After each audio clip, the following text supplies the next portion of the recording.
Once you finish practice drawing some pumpkins, we're gonna go ahead and do 2 pumpkins on our piece of paper that we have folded in half and written our name very tiny in the top corner. Because we've already done some practices, we're gonna trust ourselves and just go ahead and draw in pastel. I do not want my pumpkin to be teeny tiny, but I also don't want it to be humongous, so kind of medium sized. I'm gonna actually start with my paper horizontally. So I'm gonna go ahead and start with that kind of tall, skinny oval shape, and then have those curved lines coming from the top to give that illusion that my pumpkin is a little bit more on the rounded side. When I'm ready to draw my stem, I can either draw it in black or I can switch and use the brown. That part is up to you. I could add a couple little texture marks inside the stem, but I'm gonna leave it kind of like that for now. When I do my next pumpkin, I could do it the exact same direction. I'm gonna try to create some variety. So I'm actually gonna turn my paper and try to do one that's a little bit taller and skinnier. You can decide to do yours taller and skinnier. You can do one just like the first one. It's totally up to you.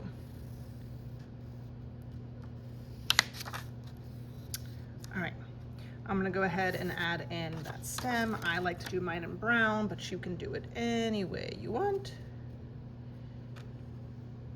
Okay.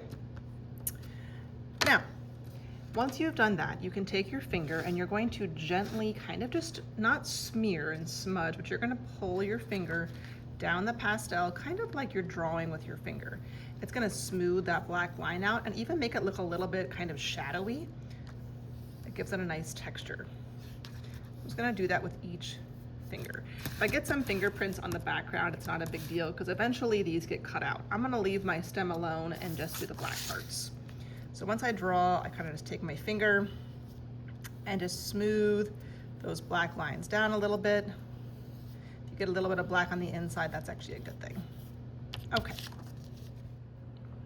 If you draw a pumpkin and you really don't like one of them, you can always just flip your paper over and use the back side of that half of the paper and try again.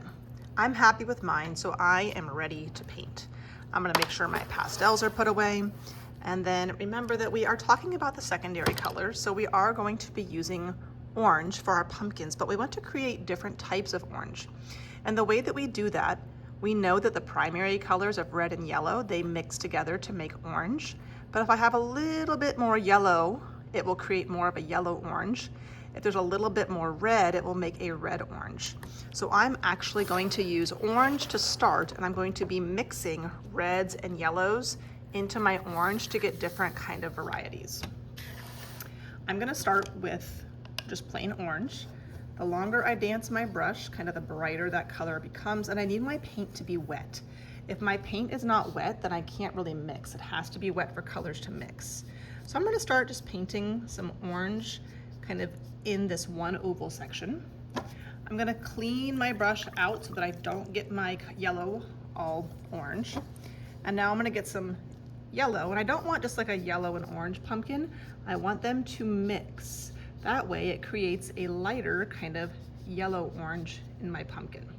So you can see how it's darker and it kind of gets lighter.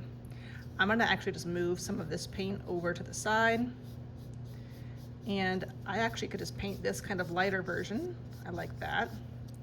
I could clean my brush and get a little bit more orange and then do something similar where I mix in the red. So again, I'm always cleaning my brush, trying not to mix up the colors in the tray.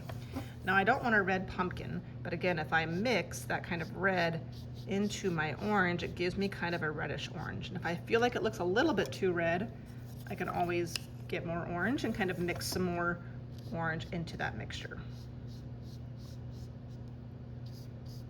I'm gonna keep on going and creating different kind of shades of orange by adding yellow and red until both of my pumpkins are complete.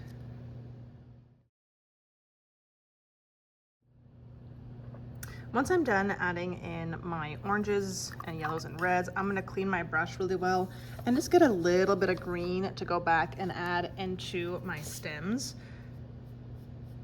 If you want to color your stems completely in brown, you can, but I like just adding a little touch of green, and it's kind of neat because that extra brown that I added gives it a nice little texture. Whenever you are finished with painting both pumpkins, this will just go on the drying rack.